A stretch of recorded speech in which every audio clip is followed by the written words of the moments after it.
David, I've not really had a chance to talk to you about this, so I'd like to hear your perspective. As you listen to Harbaugh there and the things that he's saying and watch his team play, what are your thoughts? First of all, I've never been and I never will be a fire the coach guy.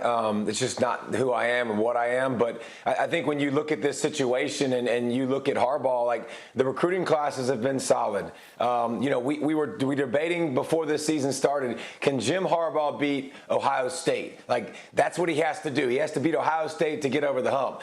Now we're saying, can Michigan beat Indiana? I mean, a lot has changed, and you can put blame wherever you want to put blame, but something's not right. Offensively, they don't look good. Defensively, they look a mess, by the way. They want to continue to be stubborn and play more man coverage than almost anybody in the country, and they can continue to get abused for it. So, listen, it's not going well, and something I think at this point has to change. And I don't know if it's a disconnect with Jim Harbaugh, because he's a little bit quirky, and he's a little bit different, and he's a lot more old school. So I don't know if he's not relating to the kids. I don't know what's going on, but something obviously has gone really wrong in Ann Arbor, and something needs to change. And something needs to happen quickly, Paul, because his contract is up at the end of next season. No college coach is ever going to go into the final year of his deal. He'll never be able to recruit anybody. So they either have to extend it or the two sides have to part at the end of this year. What do you expect to happen?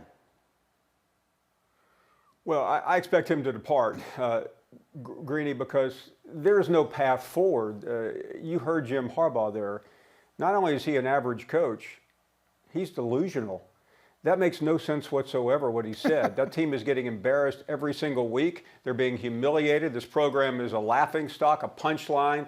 And for Jim Harbaugh to come forward and say such ridiculous and idiotic statements, to me, defies imagination. And it shows why he's having so much trouble. There is a disconnect. There's a disconnect between Jim Harbaugh and reality. Go ahead, David. Well, maybe he should just come on and say, hey, you know what, I suck and my team sucks and we should just quit the season. I mean, it's also, you don't do that either. You got to find some kind of way, and you got to keep showing up until they make a change or until they do something. He is in a tough spot. You're right, Greeny. Put him in last year.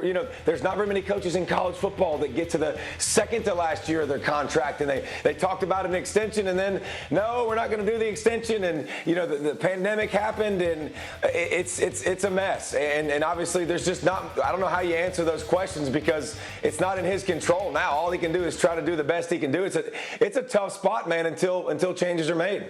And so if changes are made, Paul, if your projection is right, and I agree with you, where does he go? Does he go to the NFL? Is there an NFL team out there that hires him as a head coach?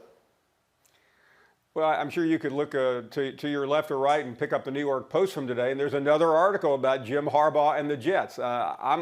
I'm a couple of thousand miles away, Greeny, so I'll leave it to you. But I think Jim Harbaugh's agent needs to get on the phone and beg, borrow, and steal a job in the NFL, because that really is his only path or route out. And then, David, here's what I keep bringing Greeny, do you up. want him for the Jets? Greeny, would you want him at the Jets? I mean, I have for a long time. I'm becoming a tad less confident in that perspective as this season goes on. But let's focus it just quickly on Michigan. Here's what I keep asking, David. I only have a moment here. But if this doesn't work, what does? This was the can't miss. You bring back Harbaugh, the Schembechler protege, the Michigan man, the guy who had all that success in the NFL and at Stanford. If this doesn't work in Ann Arbor, if they move on from Harbaugh, where do they go? I think you got to go to Matt Campbell. I think you got to call Iowa State, and get a coach that's proven to do more with less. And he's going to get, if you got players to get you 7 wins, he's going to get you 9. He can develop players. He's done it time and time again. Matt Campbell would be the first call I would make, and I'd go get him no matter what it took. Thank you for watching ESPN on YouTube. For live streaming sports and premium content, subscribe to ESPN+.